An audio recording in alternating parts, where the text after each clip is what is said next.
Hello guys, welcome back again. You're a superhero. Ngasi amuk mayamga punna yengminagadoriba video sina Ngaohalle Felix jumnam X len athokpa mun hai mayam kamai toge habdo yengminasi sungsoi soina nungairamgani na khalle sije khara dum nairamgadaba male changaga mayam kamdoge habdo punna yengminarse. After nang na laugh na Ngaohalle.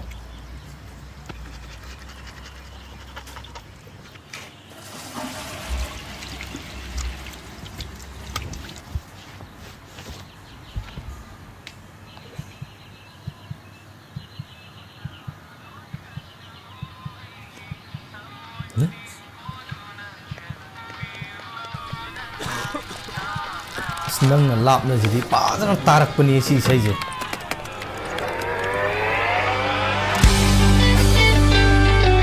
As.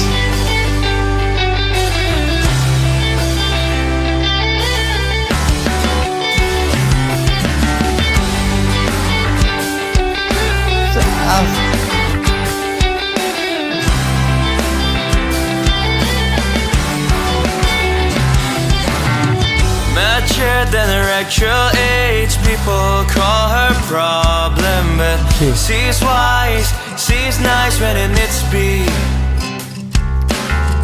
Lost in her own introspection, she be her own muse. Oh, she's fine, she shines where it needs to be. Lately, you've been running on my mind. Chất khi ba đô nang nay phòng đây câu ba su ta xin na de nốc mi lao khi mít mang đây oh khi ba mặt tâm ma su khu ba mừng đã chết na pai xin nung si ba pum ba ai gi hay thara ge lep lure maybe I've been going too fast Ngaohalle chắc hello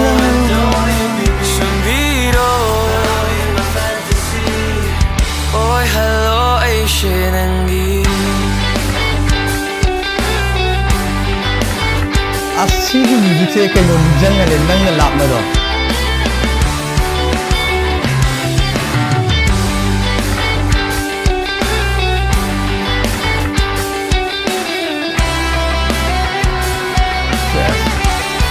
Yes, system gum na yo wa.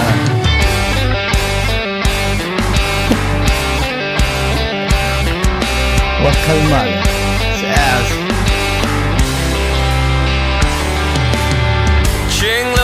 Tha môi hu bi na to na buk ning bu sum bi mid yeng na maru le bi wang ang na khoi thum na ra bi nung shi lang thak tu na ai gi tha môi khu dum chen di re ga lan je de sa du na apa mai sha lang ba u re ga nang di nok mi lep li ba as if you don't Ngaohalle like it's meant to be chắc hello but don't leave me be subiro in my fantasy leibiro otlenu stay with me for eternity Ngaohalle like it's meant to be chắc hello Qua sẽ là một rừng đông rất nhiều rồi.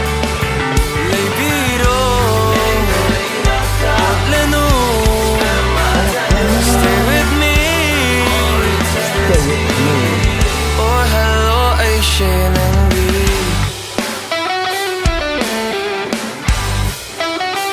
Yes.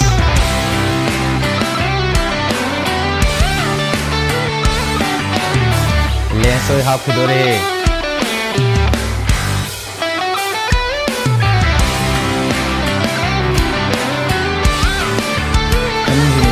Dana.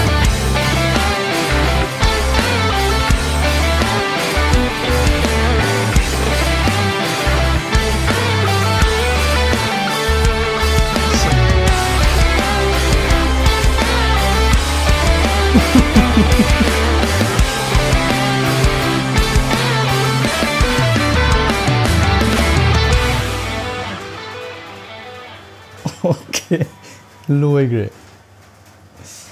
Ngaohalle. Guys, punna ying si yam nungai taapda. Aduga ai sige nangna lengda na lebiu aige nungsibabu nangna khangbiu nangna lapna tauba sige nangna lapna jidi visual je leigideba ado keno je mu ngawhallo jita kan nangna lapna je halakpa haitare aduga moi music ho je ju nangna lapna gi isai do adumaina hawe baduna aingonda yamna taabda nungai hanbu oi mayam ju sukchoi suna nungai ramgani na khalle nangna lapna je loi tanaramani na khalle do amuka tar se si se yam nungai na ta thok se mayam amuka horage after nangna lapna colgate ke mek khai win ani je last khut paina hangi duna tai je ani je kai hai ni nusi lambi de la ai gadra ani je panthum pun gra be mong ne ba khitang hong na ta se mya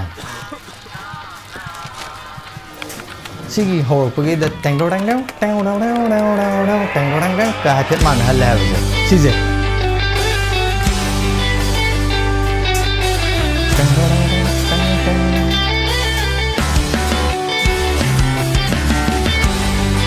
Semuanya hukum malu.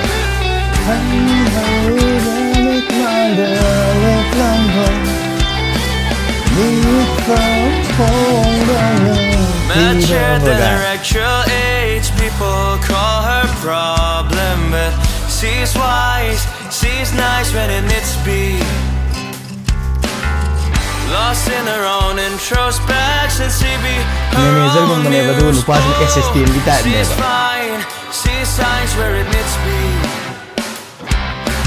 Lately you've been running on my mind. Tung hanna ying lam dana chat kiba do nang nai from day. Go basu ta shin na de nok ni lao kilit mang day. Okay, but matam masu kubam nung da chet na paishin nung shi ba pumba aigi hai tharage lep lure Mixi ba pumba hai tharuge lep lure going too fast Ngaohalle Chakhallo Sumbiro Oi hello ai shenangi Tango rang rang tango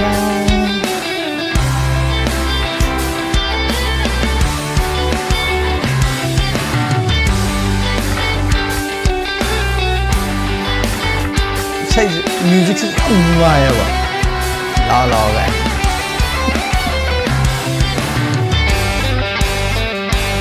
Albert Lupaze yeng yam nungai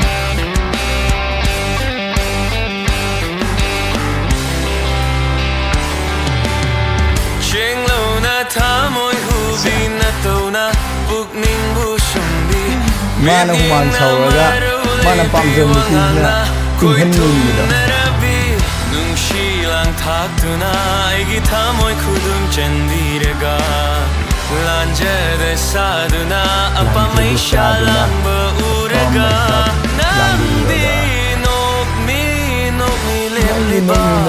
let me ba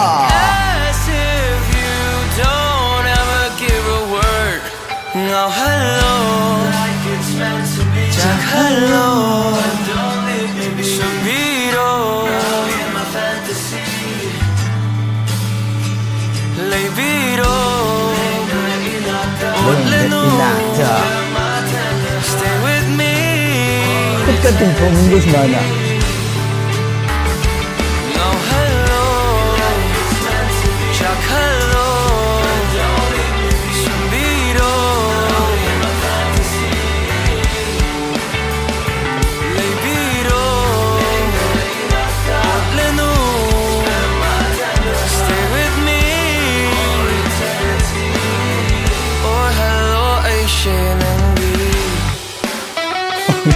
Ngasai subject 오름으로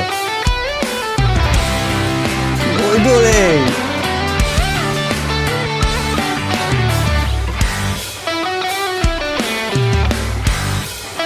풍나도래 깔리게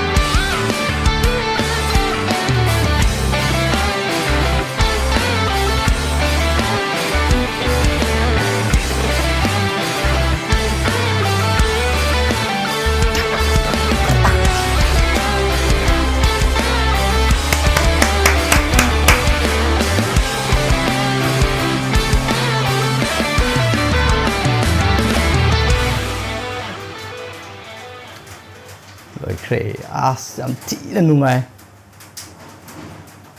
mayam punna ngawhallo yengina kre aise khangde isai jam mayam mo yengina leiri de sigum nungai nungai jam te yengudre aduga nungni gi mamang je kok se kar bibula tu reba adu ngawhallo ta de bibula je mang ba bimola oino on greba bibula je bibula tu bimola okay thank you Ngaohalle team asyam tina Ngaohalle and Felix and Len athokpam Felix yumnam Len athokpam yam tina Ngaoire sigumba isai ma pupiraga ai kok se lerambo mayam amazu manghanbigi se yam tina thagatpa phongdokchari yam hena thagatpa phongdokchari aduga nangna lapna laikrasu aigi si isai matung ni haraga sumaina hohalakpase sisu yam nungai mapan je kete kharadi laure nung tabai male adu mayam khara khangbiro yam nungai habje thamjaraga ngasi gi oina di video se matang swa lu sinjarge sigumba video nungai ba khoding ma ku ngauhan mangamba mayam ma puthokpiro aduga hawdagi nungai na dum hawraga nungai na loisan isai je yam demand tawjere hai tar sigumba yam pamje ado sidagi henba mayam ma puthokpiraga mayam gi thawgal tawbu ngambi wa habje thamjaraga ngasi gi oina di video se matang swa dem lu sinjari mathang video dong mayam punna thengna se soi kibalan ke biyo so pum namang nga piyo ai janga si kitang nungai man kre ado ngasi gi oina di video se matang swa dem lu sinjari mathang video dong mayam punna thengna se ngong panthor nong kana thugam bye guys adugu mayam ai kenomtaga hajaramge adugu sigi magi isai sida ikoi English ki matik ma yorpose sije amuke hena su phajahalle aduga ai oina su Felix ki sumaina English ki tabje sije na ahan male atopda de ai phajana tadri ko ado sije naga English naga hawrakpase sije amna phajaba mongonda yamna chunaba mo oina khale do mayam comment to have do comment thamiramu aije